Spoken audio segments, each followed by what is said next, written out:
Good morning, আমি সুবীর কুমার রায় Chanchal টিয়াস training college থেকে আজ ইপিসি 1 এর অন্তর্গত ইউনিট 3 তিনটা বিষয় নিয়ে হাজির হয়েছে। একটা হচ্ছে এথনোগ্রাফি, মানব জাতি সম্পর্কিত বিজ্ঞান, একটা হচ্ছে পলিসি ডকুমেন্ট, নীতি সম্পর্কিত তত্ত্ব, একটা হচ্ছে ফিল্ড নোট, ক্ষেত্র পর্যবেক্ষণ বিষয়ক টিকা। ঠিক আছে, তাহলে প্রথমে আলোচনা করা যাক এথনোগ্রাফি বা মানব জাতি সম্পর্কিত বিজ্ঞান। তাহলে মানব বিজ্ঞান শব্দের অর্থ হচ্ছে বিশেষভাবে জ্ঞান, আর এথনোগ্রাফি যে আছে, এই এথনোগ্রাফি শব্দটা দুটো গ্রিক শব্দ থেকে এসেছে। একটা হচ্ছে এথনোস আর একটা হচ্ছে গ্রাফো। এথনোস শব্দ অর্থ হলো মানুষ বা জাতি, এবং গ্রাফো শব্দের অর্থ হলো অধ্যয়নের ক্ষেত্র। তাহলে এথনোগ্রাফি তাহলে কি হচ্ছে? মানুষ সম্পর্কিত বা মানব জাতি সম্পর্কিত বিজ্ঞান বিষয়ের যে আলোচনা বা ক্ষেত্র, সেটাকেই বলা হচ্ছে এথনোগ্রাফি। ঠিক আছে, এটা হচ্ছে কোনো একটা নির্দিষ্ট অঞ্চলের কোনো নির্দিষ্ট সম্প্রদায়ের মানুষকে নিয়ে যে আমাদের গবেষণা করা হয়ে থাকে, তাকেই বলা হচ্ছে এথনোগ্রাফি। ঠিক আছে, তো এটা দুই ভাবে হয়ে থাকে, একটা হচ্ছে প্রত্যক্ষ, একটা হচ্ছে পরোক্ষ।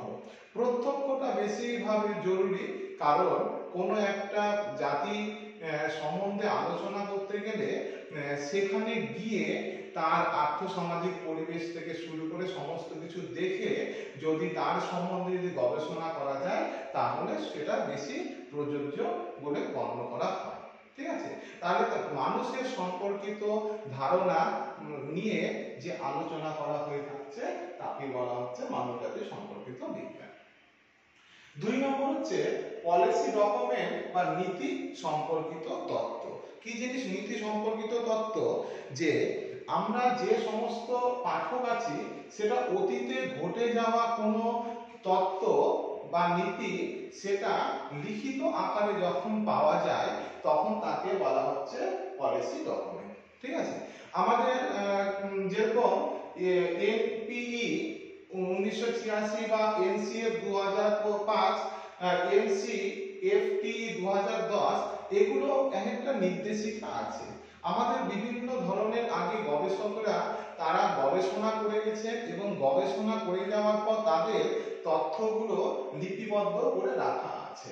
তো সেই তথ্যগুলো দেখে কোনো পাঠক যদি সেই সম্বন্ধে জানতে চায়, তাহলে এমন ভাবে যেন সেই তথ্যগুলো আমাদের সামনে আসে যার ফলে পাঠকটা সেই স্থানে না গিয়েও সঠিকভাবে সেই বিষয় সম্পর্কে কিন্তু সে পর্যালোচনা করতে পারে বা তার জ্ঞান লাভ করতে পারে। যেরকম এনসিএফ, এনপিই তে যে নির্দেশিকাগুলো আছে, সেগুলো আমরা পরবর্তী ক্ষেত্রে যে কিভাবে প্রযোজ্য হবে, সেগুলো কিন্তু এই পলিসি ডকুমেন্ট বা নীতি সম্পর্কিত তত্ত্বের মধ্যে সমস্ত কিছু কিন্তু আলোচনা করা হয়ে থাকে। এরপরে আসছে ফিল্ড নোট বা ক্ষেত্র পর্যবেক্ষণ বিষয়ক টিকা।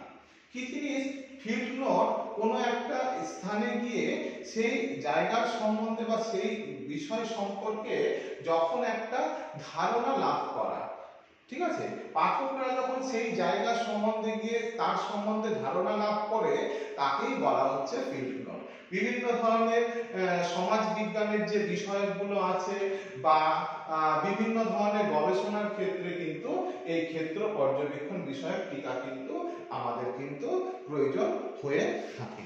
ঠিক আছে, তো এই ক্ষেত্র পর্যবেক্ষণ মূলক টিকা আমাদের 6 রকম ভাবে আমাদের ব্যবহার করা হয়ে থাকে।